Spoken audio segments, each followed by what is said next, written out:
દમણમાં એક ફાર્મ હાઉસમાં સ્વિમિંગ પુલમાં નહાવા ગયેલા 12થી વધુ મિત્રો પૈકી એક યુવાન ડૂબી જતા જીવ ગુમાવ્યો. સમગ્ર ઘટનાના સીસીટીવી સામે આવ્યા.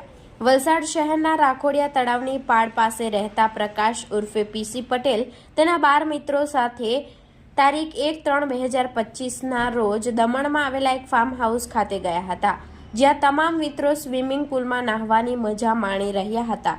જે દરમિયાન પ્રકાશ પટેલ અને અન્ય 2 મિત્રો મળી ત્રણેય સ્વિમિંગ પુલના પાણીના અંદર લાંબો સમય સુધી રહેવાની શરત લગાવી હતી.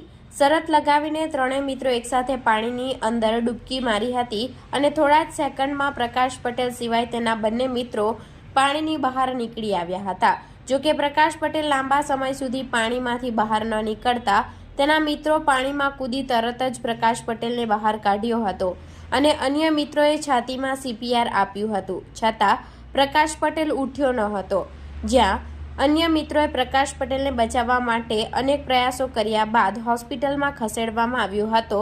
જોકે હોસ્પિટલમાં હાજર તબીબોએ પ્રકાશ પટેલને મૃત જાહેર કર્યો હતો, પરંતુ તેનું સ્વિમિંગ પુલના પાણીમાં જ મોત નીપજી ગયું હતું. જોકે સમગ્ર ઘટના CCTV કેમેરામાં કેદ થઈ હતી. આ ઘટના અંગે પોલીસે અકસ્માત મોતનો ગુનો નોંધી આગળની વધુ કાર્યવાહી હાથ ધરી હતી. પ્રકાશ પટેલનું મોત નીપજતા પરિવાર તેમજ મિત્ર વર્તુળમાં શોકની કાલીમાં છવાઈ ગઈ હતી.